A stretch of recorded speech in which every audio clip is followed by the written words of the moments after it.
أعوذ بالله من الشيطان الرجيم.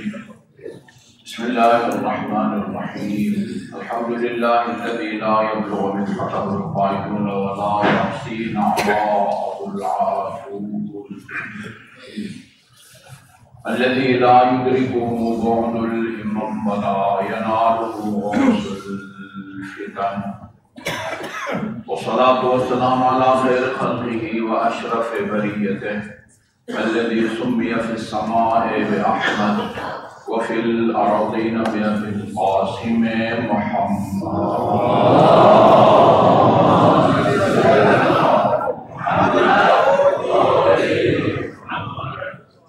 وعلى أهل بيته الطيبين الطاهرين الذين أذهب الله عنهم الرجس وطهرهم تطهيرا.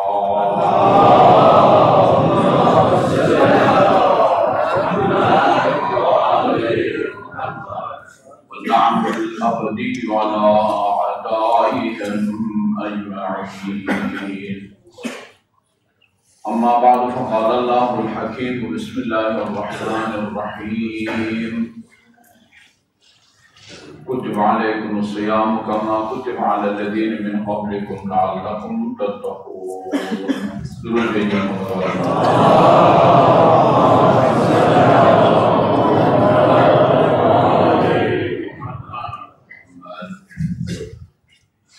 مومنین کرام، جیسے آپ تمام خواتین و حضرات، حاضرین و سامعین متوجہ ہیں، ماہ شعبان معظم کا آغاز ہو چکا ہے۔ اس مہینے کی خاص خصوصیت یہ ہے کہ اس میں کسی امام یا امام زادہ کی وفات یا رحلت نہیں ہے، ولادتیں ہی ولادتیں ہیں۔ اور دوسری خصوصیت اس کی یہ ہے کہ اس مہینے کو رسول اکرم صلی اللہ علیہ وسلم نے اپنا مہینہ کہا ہے۔ اس مہینے کے بارے میں آپ نے فرمایا ہے، اس مہینے کے اعمال بہت سارے ہیں۔ الحمدللہ پڑھے لکھے طبقے کے لیے ہر زبان میں وہ ان اعمال کی تفصیل موجود ہے۔ فاتح الجنان اردو میں بھی ہے، فارسی میں بھی ہے، عربی میں بھی ہے، اسی طرح تحفۃ العوام اور دعاؤں کی کتابیں ہیں، جس میں اس مہینے کے اعمال کو بہت تفصیل کے ساتھ بیان کیا گیا ہے۔ اور اس کی تفصیل کو بیان کر کے میں آپ کا وقت نہیں لیتا، صرف ایک رسول اکرم صلی اللہ علیہ وسلم کی حدیث بیان کرتا ہوں۔ اس میں آپ نے 3 اعمال کا ذکر کیا ہے، 3 اعمال کو تاکید کے ساتھ بیان کیا ہے۔ فرمایا ہے: رحم اللہ من اعاننی فی ھذا الشہر، اللہ رحمت نازل کرے اس آدمی پر جو اس مہینے میں میری مدد کرے۔ اس مہینے میں ہم رسول اکرم کی کیا مدد کر سکتے ہیں؟ میں یہ سمجھا ہوں کہ رسول خدا کی مدد کا مطلب یہ ہے، جس طرح اور امیر المومنین نے اپنے مقامات پر فرمایا ہے کہ تم مجھ جیسا نہیں بن سکتے، جس طرح کا کھانا میرے دسترخوان پہ ہوتا ہے تم اس کھانے پہ گزارا نہیں کر سکتے، جیسا لباس میں پہنتا ہوں، جیسے مکان میرا ہے۔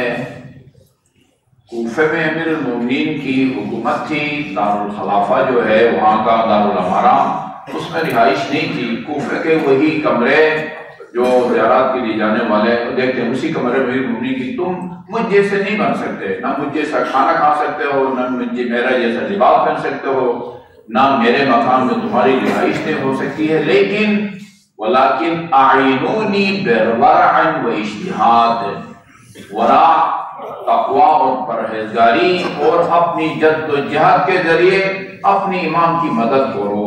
کیا مدد کر سکتے ہیں ہم امام کی؟ رسول خدا کی ہم کیا مدد کر سکتے ہیں؟ میں یہ سمجھا ہوں میری مدد کرو کا مطلب یہ ہے کہ رسول خدا فرماتے ہیں کہ میری بعثت کا مقصد تمہاری ہدایت ہے، میری بعثت کا مقصد تمہیں عذاب سے بچانا ہے۔ جہاں میں تمہاری شفاعت کروں گا، جہاں میں تمہاری ہدایت کروں گا، واجبات مستحبات محرمات کی طرف میں تمہیں مدد کروں گا اور تمہیں نجات دلاؤں گا آتش جہنم سے، وہاں تم میری مدد کرو، غلام تم میری مدد کرو، تم بھی میرا ساتھ دو، تو پھر میری شفاعت کے نتیجے میں تم نجات پاؤ گے اور وہ جنت میں جاؤ گے۔ لیکن جیسے کہا تھا کسی نے کہ مجھے آپ کی جواب میں مقام چاہیے جنت میں، تو اسے کہا کہ مل جائے گا، لیکن ایک میری مدد یہ کرو کہ جو تم سجدے میں جاؤ تو بس صرف پیشانی کو سجدگاہ کے ساتھ ٹچ کر کے ساتھ مت اٹھاؤ، عقل من سجودک، اپنے سجدے کو طول دو۔ امام حسین علیہ السلام کو کسی نے نماز پڑھتے ہوئے دیکھا تھا، فرمایا کہا کہ میں گنتا رہا 60 مرتبہ فرمایا نواسے پیغمبر نے سبحان ربی الاعلی و بحمدہ، سجدے میں سر رکھ کر 1000 مرتبہ امام زین العابدین فرماتے تھے لا الہ الا اللہ حقا حقا، لا الہ الا اللہ ایمانا و تصدیقا، لا الہ الا اللہ ایمانا و تصدیقا، لا الہ الا اللہ عبودیتا و رقا، لا مستنکفا ولا مستکبرا، بل انا عبد ضعیف خائف مستجیر۔ اس کو 1000 مرتبہ اگر آپ پڑھنا چاہیں تو کتنا وقت لگتا ہے؟ یہ باقی لوگوں کی طرح کارپٹ پر نہیں، پتھر پر سر رکھ کر 1000 مرتبہ۔ وہ سجاد ایسے بیٹھے بیٹھے نام لقب نہیں پڑ گیا، سجاد۔ اقل من سجودک، اس کا مطلب ہے کہ میں نے تمہاری نجات کی ضمانت لی ہے، میں تمہیں اپنے جوار مقام دلاؤں گا، لیکن اس کے لیے تم کو بھی میرا ساتھ دینا ہوگا، بھئی تھوڑا سا میرا ساتھ دینا ہوگا۔ کچھ بھی نہ ہو تو پھر ادھر کوئی سفارش نہیں چلتی ہے، تھوڑا 19-20 کا فرق ہوگا، میں یوں جملہ ہے 19-20 کا فرق ہو تو پھر کوئی شفاعت کرتے ہیں۔ لا الہ شفاعتنا مستخف الصلاۃ، ساری زندگی نماز نہ پڑھے یا نماز کو ہلکا سمجھے، معمولی سمجھے، مذاق اڑائے، وہ اس کو تو ائمہ معصومین کی شفاعت نصیب نہیں ہوتی۔ مدد کرو، تین کاموں کے ذریعے تم میری مدد کرو۔ نمبر 1 بالصلاۃ علیہ، اس مہینے میں کثرت سے مجھ پر اور میری آل پر صلوات بھیج کے میری مدد کرو۔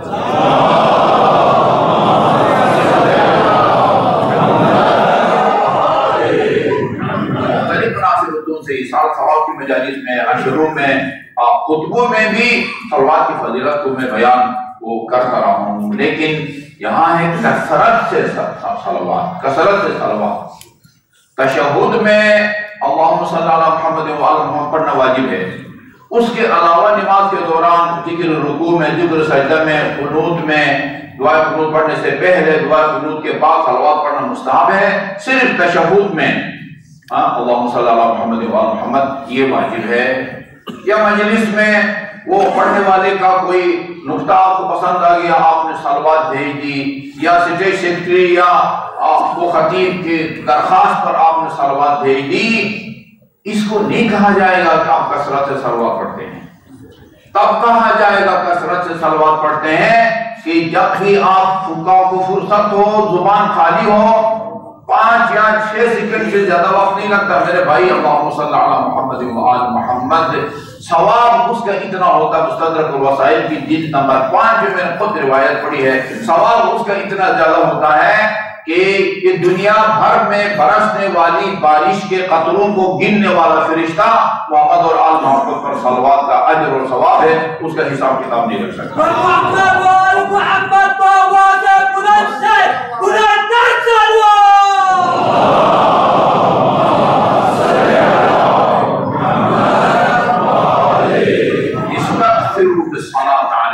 استغفروا بالصلاة علیہ، کثرت سے صلوات بھیجا کرو، فإنها تذهب بالنفاق، ایک گارنٹی دے رہے رسول خدا۔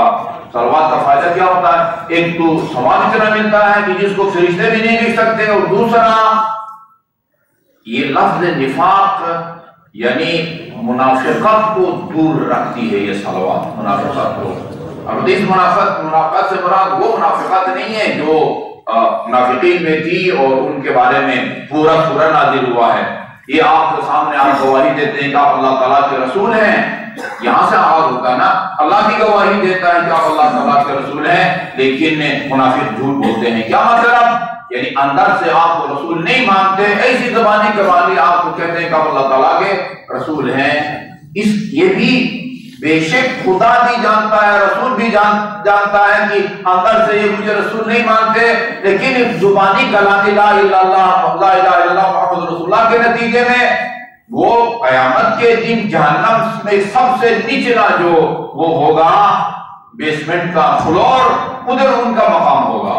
لیکن دنیا میں صرف لا الہ الا اللہ محمد رسول اللہ کے نتیجے میں ان پر مسلمانوں والے احکام لاگو ہوتے ہیں۔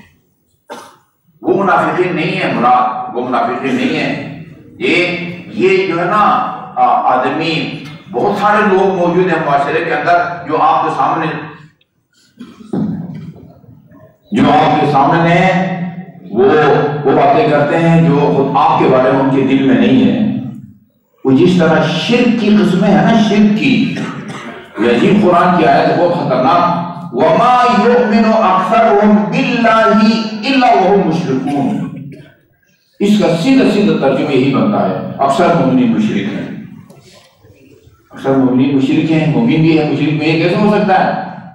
اس شرک سے مراد یہ نہیں ہے کہ اللہ تعالیٰ کے علاوہ کسی اور کو وہ کی عبادت کرتے ہیں یا اس کو معبود مانتے ہیں، اس کو اپنا خالق مانتے ہیں، رب مانتے ہیں، مدبر کائنات مانتے ہیں، نہیں، ان چھوٹی چھوٹی باتوں میں عبادات کے اندر خدا کی عبادت میں غیر خدا کی خوشنودی کو شامل کرتے ہیں۔ یہ خطرناک بات، اس لیے علی علیہ السلام نے فرمایا انسان کے اندر جس خطرناک چال سے شرک جو ہے نا وہ چل رہا ہوتا ہے، رات کی تاریکی ہو، موسم بھی ابر آلود ہو اور ایک سیاہ رنگ کے چٹان کے اوپر سیاہ رنگ کی چھوٹی چونٹی اگر چل رہی ہو، اس کی چال کتنی جو ہے نا وہ ہوتی ہے، مخفی ہوتی ہے۔ آپ موبائل کے ٹارچ سے بھی دیکھیں مشکل سے نظر آئے، بندے کے اندر شرک اتنی مخفی ہوتی ہے۔ اسی طرح کا نفاق ہے۔ نفاق کا مطلب صرف یہ نہیں ہے کہ وہ اندر سے رسول کو نہ مانتا ہو، قربانی کے لا الہ الا اللہ محمد رسول اللہ، نہیں، جس طرح یہ شرک خفی ہے اسی طرح نفاق بھی خفی ہے، یعنی بنتا محمد اور آل محمد صلوات کے نتیجے میں اس کا ظاہر باطن ایک ہو جاتا ہے۔ اپنے مومنین کے بارے میں ایسا نہیں ہوتا کہ دل میں اس کی باتیں کچھ اور ہوں، زبان میں کچھ اور ہو، جو دل میں ہوتا ہے وہی زبان میں ہوتا ہے، جو زبان میں ہوتا ہے وہی دل میں ہوتا ہے۔ یہ کیفیت ہوتی ہے محمد اور آل محمد پر صلوات کے نتیجے میں، اور یہ روایت بھی ہے، آج ہی سن کے آ رہا ہوں، ابھی میرے بھائی نے بڑی محنت کی تھی، الصلاۃ علیہ بصوت عال پڑھو بالنفاق، آہستہ ثواب بھی ہے، گناہ بھی جھڑتے ہیں، ثواب بھی بہت زیادہ ملتا ہے، اور اتنا ملتا ہے کہ پھر اس کو لکھ بھی نہیں سکتے، لیکن باواز بلند صلوات میں ایک خاص خصوصیت ہے، وہ آہستہ صلوات میں نہیں ہے، اور وہ خصوصیت یہ ہے جو مجھ پر باواز بلند صلوات بھیجے، منافقت نام کی کوئی چیز اس کے قریب نہیں آ سکتی۔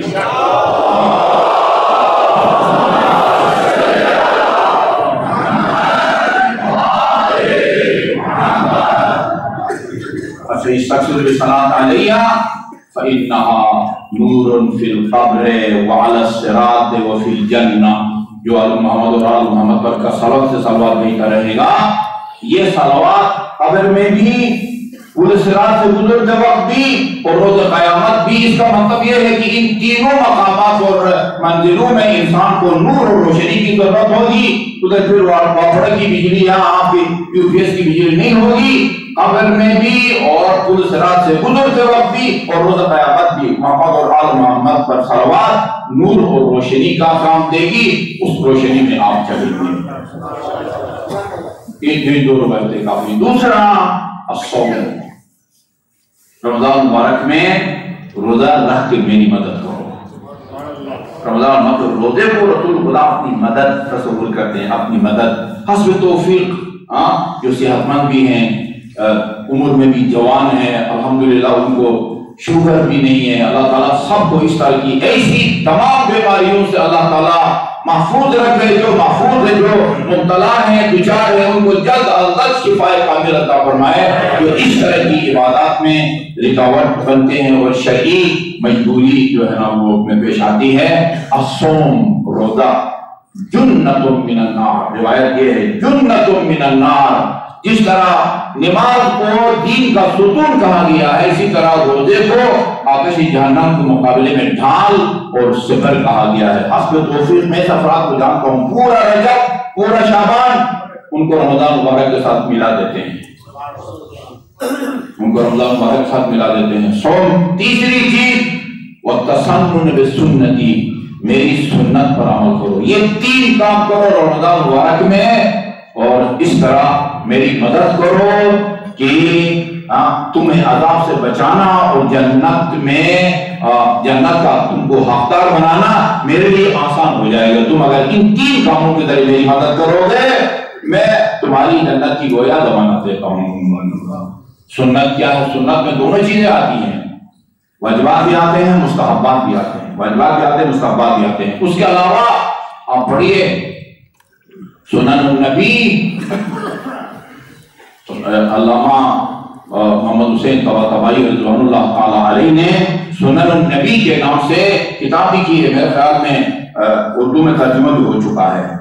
سنن النبی کا آداب نبی کے نام سے آپ پتہ کریں، کافی ضخیم کتاب ہے، انتہائی بہترین کتاب ہے۔ علامہ محمد حسین طباطبائی جنہوں نے 21 جلد تفسیر لکھی ہے، انہوں نے ان حضرت کے اخلاقیات اور آداب کو لکھا ہے کہ آپ کی سنتیں کیا تھی، آپ کے اخلاقیات کیا تھے۔ بچوں کو سلام کرنا، مٹی کے اوپر بیٹھنا، خود اپنے ہاتھ سے وہ دودھ نکالنا یا دوہنا، بکری کا دودھ دوہنا، ان حضرت کے آداب اور آپ کی جو سنتیں ہیں ان کو بیان کیا ہے۔ تین کاموں کے ذریعے شعبان میں میری مدد کرو، ایک محمد اور آل محمد پر صلوات، روزے، اور میری سنت پر عمل کرو۔ آپ سارے سنتیں بیان نہیں کر سکتا، اسی سنن النبی علامہ طباطبائی کی، اس کو پڑھیں اور حسب توفیق کوشش کریں کہ آپ کے جو آداب زندگی ہیں، آپ کے جو طرز زندگی ہے، لوگوں سے جو آپ کے روابط اور برتاؤ ہے، آپ ان کو زیادہ سے زیادہ اپنانے کی کوشش کریں۔